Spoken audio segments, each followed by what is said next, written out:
I'll let you kick it off since it was your idea. And we're live! Hello, people! Over to the mole! Hello, ladies and gentlemen. Welcome to a co-production of The Gaming Zone and The Shadows More, aka The Gaming More. And we're here today to review Batman Assault on Arkham. Joining me is, from the Gaming Grotto, Anastasia Lazerbeam. Hey! Jimmy Phoenix. Thank you. And of course, the co-host, the lovely, the beautiful, the sensual, the ravishing Asian, Marcus Shadow.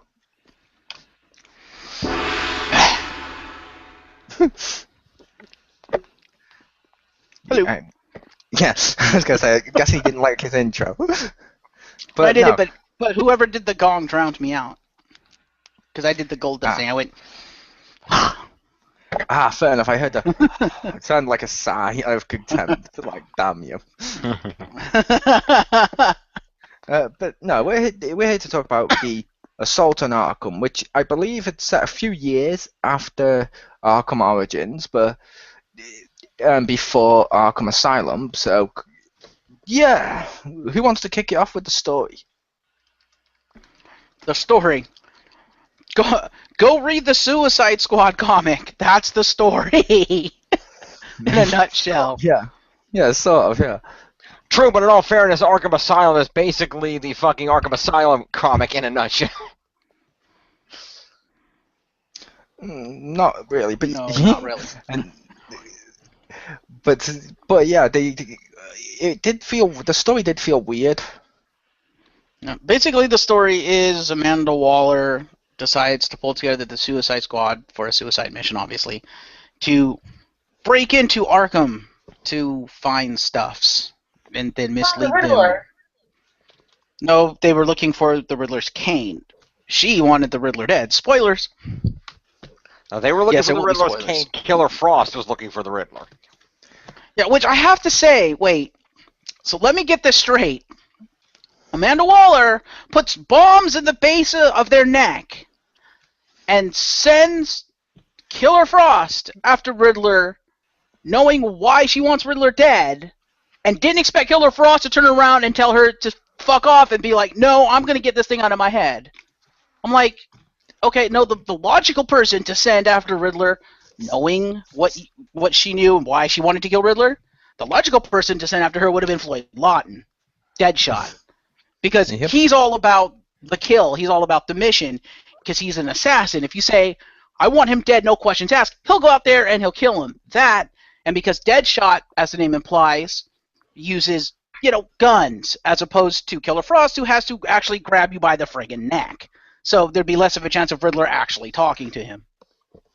True, but It was fun. yeah, he was. That's true, Marcus, but you also have the counter problem of the fact that Deadshot was very clearly made to be smarter than Amanda Waller. And the fact of the matter is, he already had her shit figured out 9 ways to Sunday for the most part, only slightly less than the Riddler. And the fact of the matter, Sunday. Where the hell did you come up with that? it's an expression. Anyway. Never heard of it. Okay, maybe it's usually 6 ways to Sunday. Anyway, fact of the matter is, Deadshot would have said to himself, wait a minute, Waller has already lied to us about the fucking cane. Why is she suddenly want me to go kill the Riddler? This doesn't make sense. Because he knew that the cane was a fake. So he's all of a sudden, why does he want the Riddler dead? He didn't trust Waller for a second. He questioned her every step of the damn way. So he would have immediately questioned the Riddler and said, why the hell does Waller want you dead? He would have done the same damn thing. Not necessarily, and he didn't know the cane was fake until after they opened up the ball and was like, hey, there's no USB drive in here. What the hell? What gives? Yeah. He didn't trust her, but he didn't know. I will say a load of the story has loads of laziness in it. For example, metal in the microwave. Yeah. But as far as Floyd Lawton is concerned, if you think about it, Jim, and the mentality of a hitman or an assassin, all Amanda Waller would have had to do, instead of going through the whole rigmarole of planting the bombs and shit, all she had to do was use the others as a cover for him and pay him. Because if you know anything about the mentality of a hitman, whoever pays the hitman has bought that hitman's loyalty, no questions asked. Yeah. What were you saying, Anastasia? Oh, I just said I love the Riddler in this. He's fucking awesome. Like, I don't know anything about the story or like stuff like that, but as a sheer character and voice acting kind of way, he was pretty cool. Yeah, I also have to say that is the most that right there is also stupid in terms of a story. What's You've that? set this in the Arkham universe, and you're making it so, will they or won't they kill the Riddler? No, because he's around in later games to place his stupid little trophies in inconvenient places where you can get on with gadgets instead of solving them via riddles, like his name implies. Ah, yeah. Which means there was no risk there. Or lining up photos of his conveniently painted spray paint. Yeah. And also, as you pointed out, Mole, this is placed after Origins, right? Yep. That is correct. Where the fuck is Slade? Yeah, that's why I said, where's Deathstroke? Considering, I understand it's a few years, so he could have left, but come on, Origins built up Deathstroke and built up what the Suicide Squad within the Arkham universe was going to be, and he was like a fundamental player to them. Yeah. And they had him at the end, so it's like, well, where is he? He wasn't even mentioned or shown. I also don't like, although kind of the name implies it, I don't like that, spoilers, they kill off half the Suicide Squad by the end of the movie. I'm like, really? That's the main purpose of the comic. What, to kill them all off? They're called the Suicide Squad for that reason of, in their missions, they can and do get killed off and stuff like that, and they do get a, like the thing that's in them that kills them does kill them off. That's the reason with the Suicide Squad. When you read the Suicide Squad, you never know which characters are actually going to make it out the comic alive. And that's part of the joy of the comic. They do kill them, which I will give props. They did do that bit. However, I will also say, yes, you can probably tell I'm on the opinion of this is one of the worst animated DC films ever made. I don't know about ever made, but yeah, it was pretty bad. I felt the animation was good. I did like the look and feel of it. I felt the voice acting was superb. The voice actors were really good. Kevin Conroy, of course, always very good as Batman, although given the fact that this was set after Origins and before Asylum, I almost felt like the voice actor from Origins would have been a better choice for Batman for this. It might have, but I believe someone had said it was set, I think it's like 3 years after Origins and like 1 or 2, like 1 year before Asylum, so it makes sense he'd sound more like Asylum. That's fair enough. But my biggest problem came with Harley Quinn. Now, what?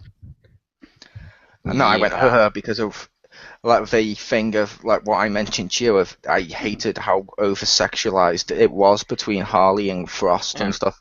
Yeah, well, obviously, this is the adult Batman movie where we're gonna let people swear and shit. We gotta have topless Harley Quinn at least 3 times. Yeah, except that they've already done adult Batman one.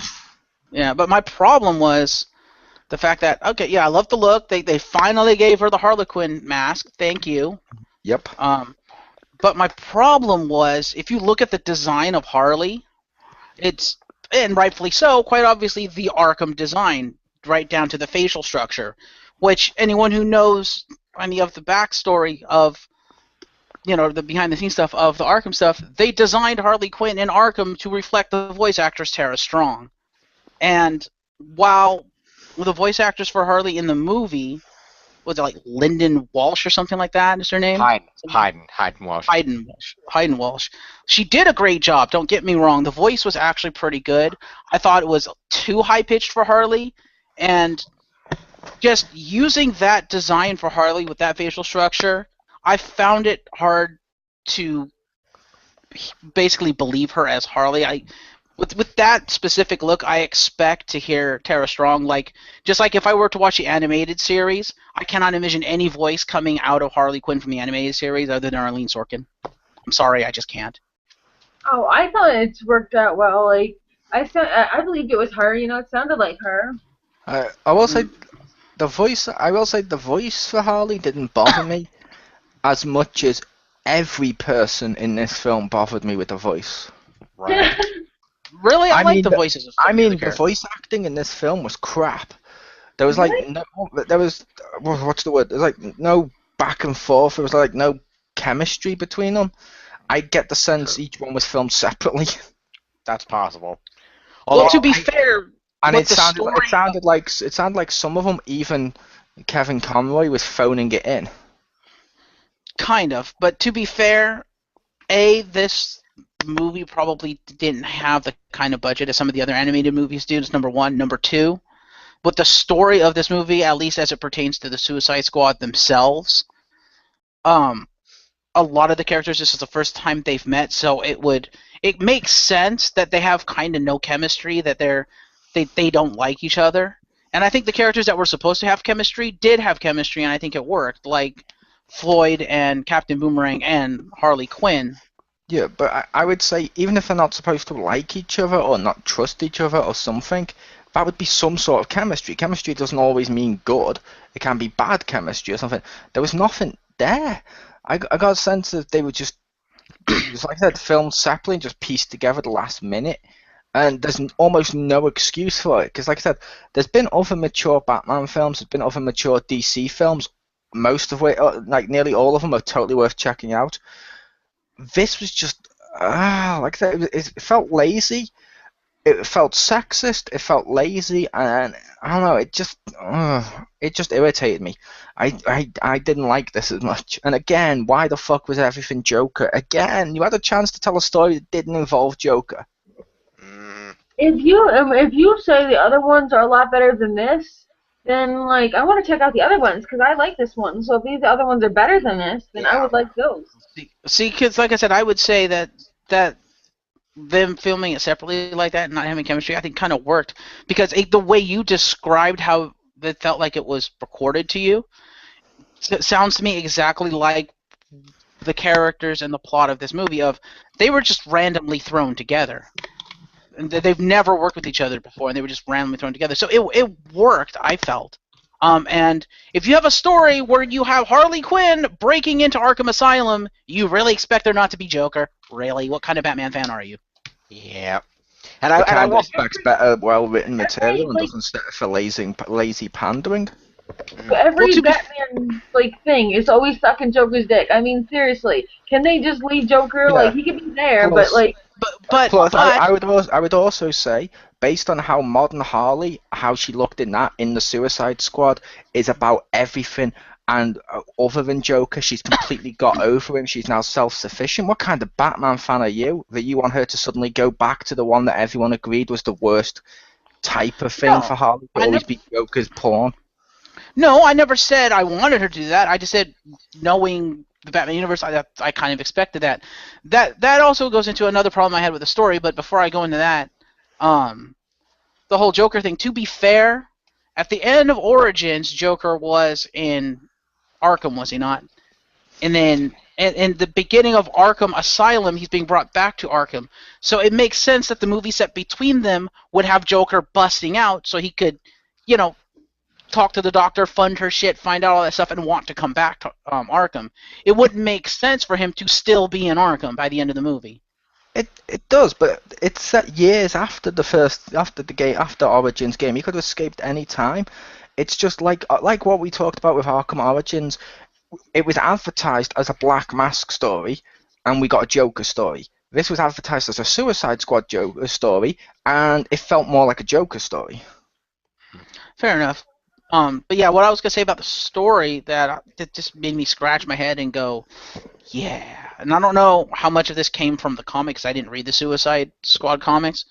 But like you said, it started out with Harley, not really caring about the Joker, and it's like, fuck him, he's fucked me for the last time, yada yada yada.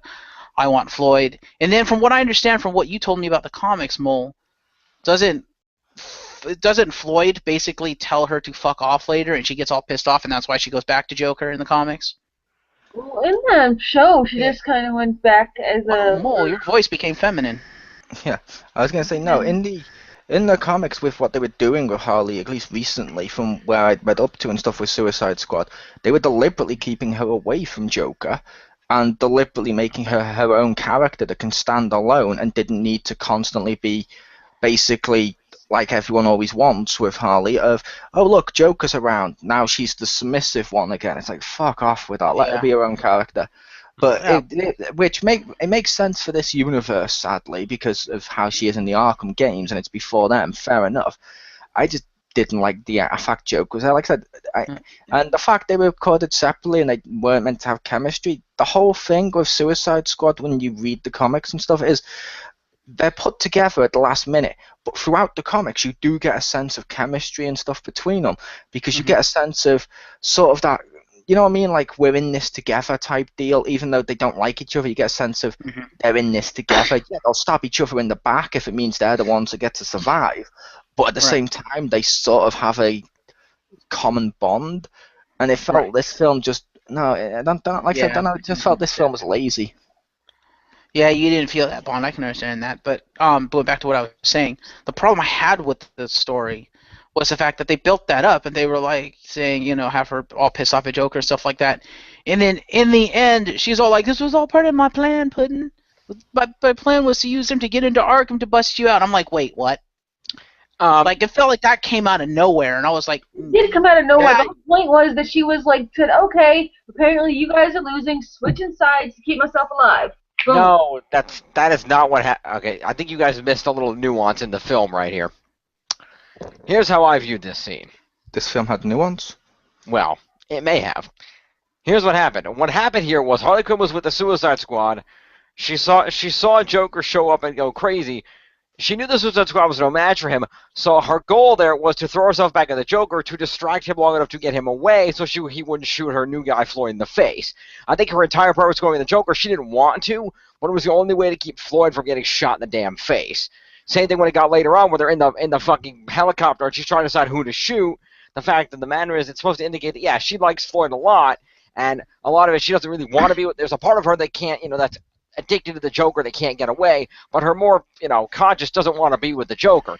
The only reason she pulled all that crap is because she realized the situation was dire and the Joker was going to kill them all if she didn't do something, so she did the only thing she could think to do, and that was throw herself at Joker in the hope of distracting him long enough to pull him away so that they could get away, which effectively worked. That's how I saw it anyway. I still saw her saving her own ass. I actually kind of, I saw it more like, ironically, I saw it kind of like Marcus did, of, it was just almost out of nowhere, suddenly, yeah, now she's back to just being the typical Harley Quinn, that's the same Harley in Arkham and, in Asylum and in City. It's like so obsessed with Joker, and it felt out of nowhere, like a weird plot twist that just... Yeah. It felt like, because I felt they had good character development with Harley in this one. I liked how they portrayed Harley, and I liked that they went with the whole, you know, Joker's like kicked her to the curb for the last time, yada yada yada, the stuff from the comics. And I was like, this is good stuff. And then it felt like to me that at that instant they just decided to throw basically the entire movie up to that point away for Harley. Like, everything that happened in that movie up to that point, fuck it, no, she's back to old Harley. And I'm like, wait, no, that's stupid. I also really didn't like the fucking Bourne rip-off ending. The Bourne rip-off ending? Yeah, where it's like she turns around, oh, he's on the roof watching her.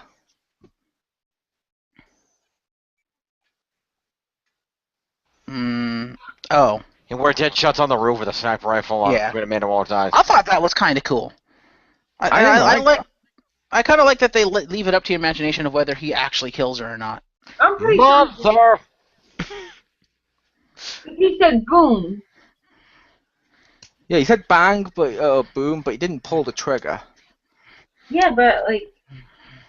So it could be up to you whether or not he did, like Marcus said, because he could have just said boom as if to say, see, I could do this if I wanted to, or he could actually say boom and then pull the trigger, which would also go into it. But like I said, I don't know, I didn't really care for that ending. It was like, oh, come on, you've kind of ripped off the Bourne movie.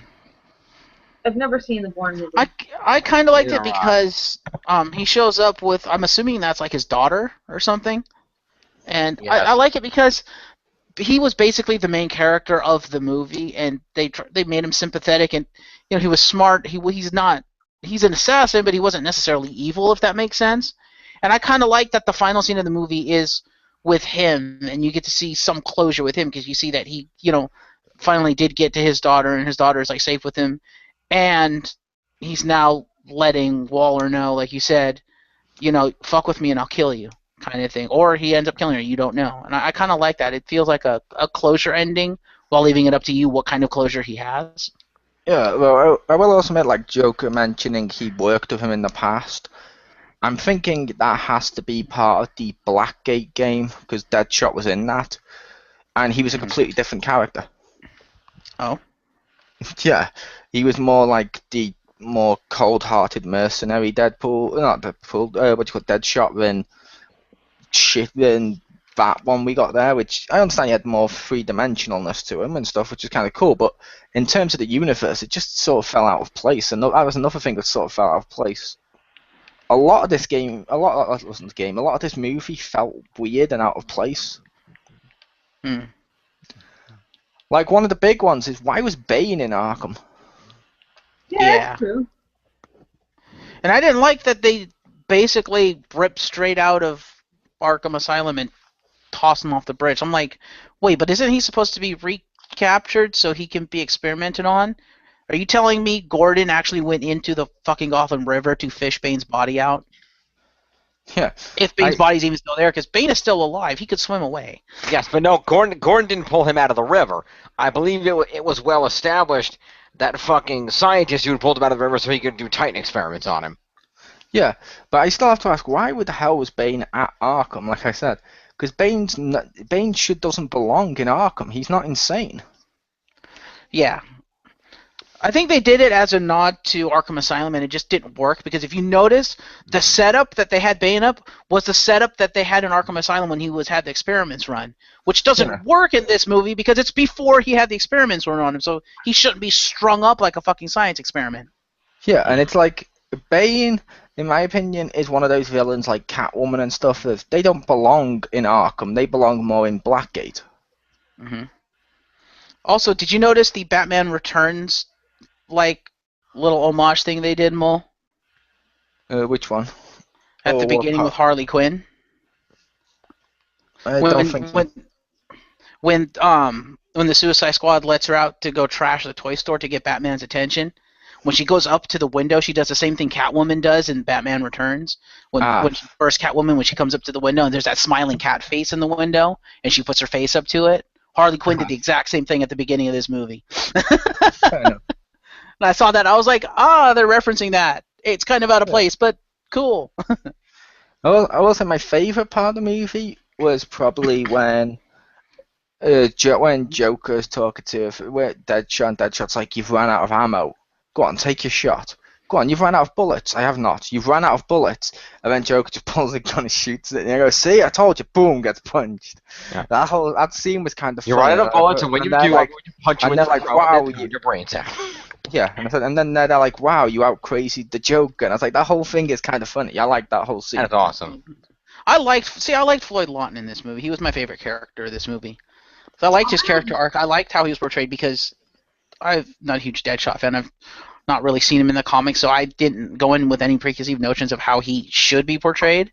And I liked how he was portrayed in this because, I know he's supposed to be like a mercenary or an assassin, and I was like, I got the feeling he was an assassin, but I got the feeling that he's not dumb, and he's one of those kind of assassins, almost kind of like Deathstroke, where he kills for a reason, and if he doesn't like the reason, he'll tell you to fuck off, and oftentimes that means he'll do the right thing. Yeah, which, to be fair, I kind of like that. To be fair, my thing with Deadshot wasn't preconceived notions from comics. Mine was preconceived notions from the exact universe this is set in, the Blackgate game. Okay, see, I've never played the Blackgate game either, so... Yeah. It's available now on PSN. Ah. I will say, though, with Deadshot, I kind of didn't like his facial hair. Because isn't he not supposed to have, like, a full-on beard? Wasn't he supposed to have, like, a goatee and, like, a mustache or something like that? He's like a Fu Manchu thing or something. Kind of, but I think they went more with that because it makes him look more of an everyman. And he was meant to be, like, the hero-ish of the story. Mm-hmm. But, yeah, I really did like him. And I will also say, I'll go on record as saying, despite the problem I had with the story of the whole sending Killer Frost to kill Riddler instead of him, which I think he would have been the best choice, I kind of understand why she didn't, because she needed him to lead the team, and she knew, like, if she sent him off to go kill Riddler, no one would be able to control the team. If he basically only he had the ability to control the team, and even then you saw not as much, but without his influence there, it would have gone south a lot faster, and I think she knew that. Which, okay, fair enough, but at the same time, it's like, yeah, but lady, your plan was flawed from the beginning if you're sending someone in to kill Riddler because he knows how to disarm your bombs. It's like, really, you expect any one of those people, when they find out, oh, Riddler can disarm the bombs, to still kill him? Really? Yep. That was dumb. That was very Personally, I probably would have sent King Shark. Probably, because he probably wouldn't have given a shit. Not just that, he's also slightly dumber, so I don't think he'd understand it much. Frost. True. It's that shark thing, and she's like cold. What the fuck was up with their weird ass relationship? Yeah, it was that was kind of weird. I don't know if that came from the comics, but it was almost like a big daddy little sister relationship from BioShock. Yeah, It totally works. I mean, it was fine. It worked. It was just weird. And that might be partly because I actually kind of like Killer Frost as a character, and I'm like, Yeah. wait, why is she all like cozying up to King Shark? That's Why weird. is she over-sexualized? This is true. But what would everyone rate the movie?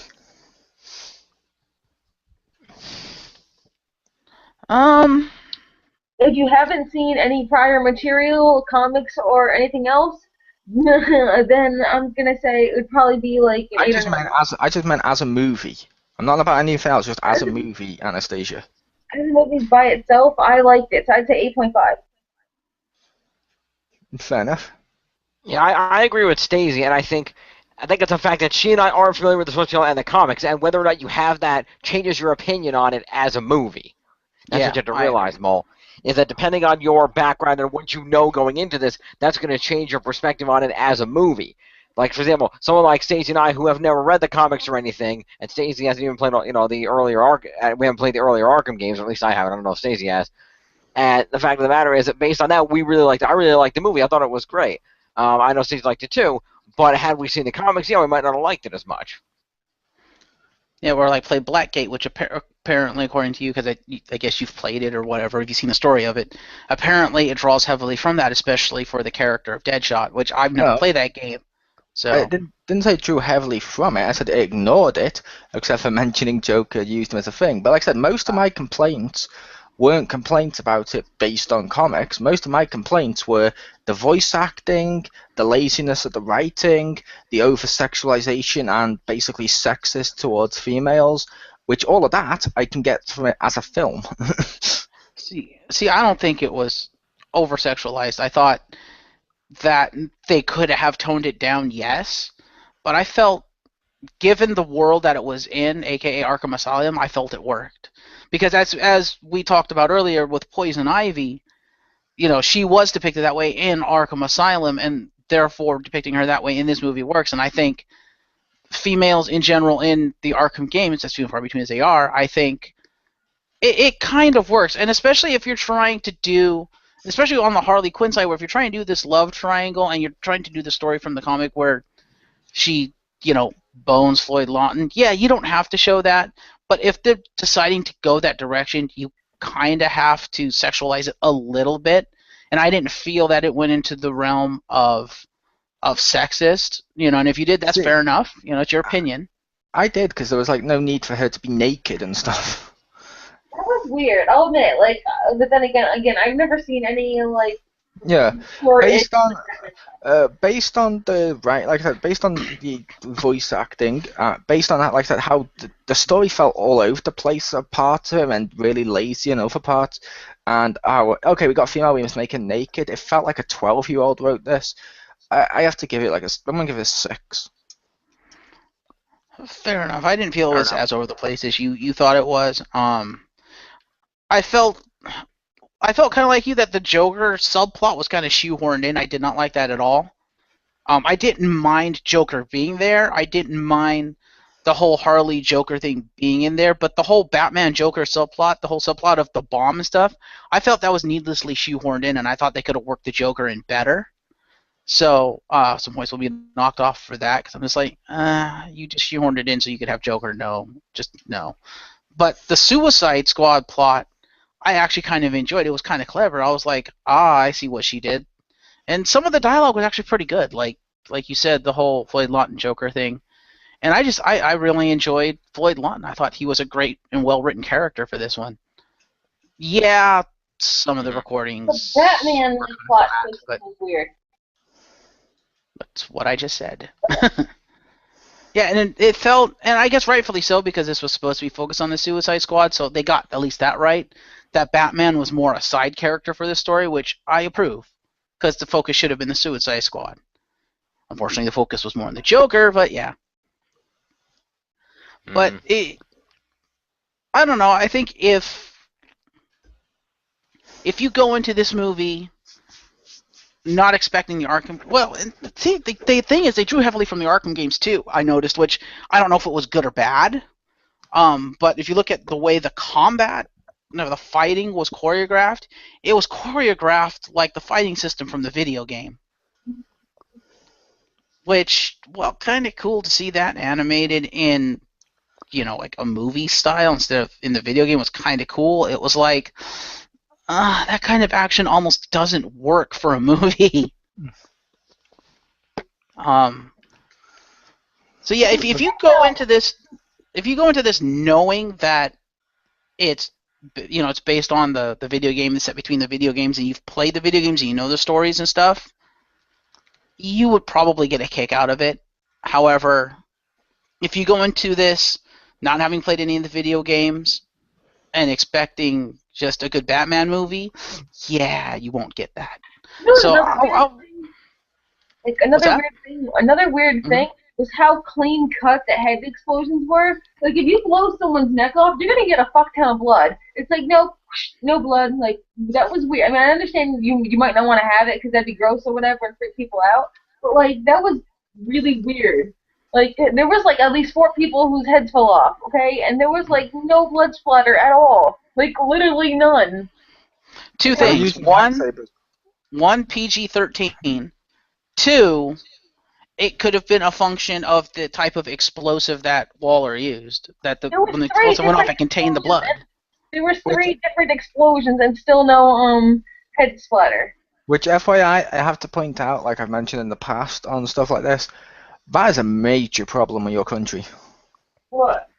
I'm not going to go too into it, but you can't show a bit more violence because, oh no, kids must be protected from that, but then you can show overly sexual stuff like complete naked women and stuff like that. It's like, wait, what? And then other times you swap it round, like you're not saying, okay, they're both adult, they should be both equal. It's weird how some movies say, like, oh, we can't do the sexual stuff, it just needs to be overly violent, but that's okay. And then other ones say, it's okay to be overly sexual because we're not violent. It's like, pick a side. Yeah, they're not. Well, that has to do with the rating system, because the way the rating system works is if you choose one thing or the other, you'll get the lower rating. If you put both in there, both the violence and the sexualization, then you have to take the higher rating.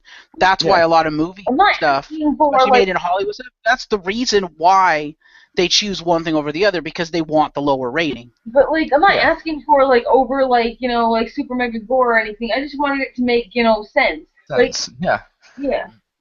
But what was your rating, Marcus?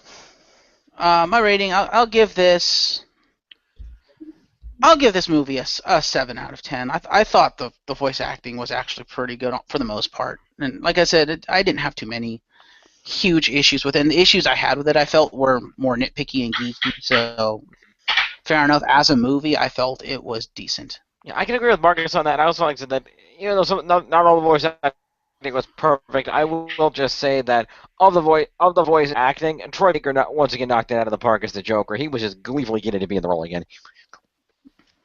Mm-hmm. I enjoyed the voice acting of Deadshot. He was good too. Yes. Neil McDonough. And Eddie Nigma. He was funny. Yeah. Fair Also, enough, can I just say the Black Spider dude, waste of Giancarlo Esposito. but fair enough. Yeah, kind of. Fair enough. I was going to say, but we've given all our scores and stuff. Some people like it, some people don't. Some people are in the middle and stuff. Which is fair enough. Maybe, possibly check it out for yourself. I'd recommend avoiding it if you have taste, but still. Fuck you too. Way to Thank you. insult Fine. all your co-hosts. Jackass. Hey, you guys have been doing it all night for me, so thanks for have joining not. us. Bullshit.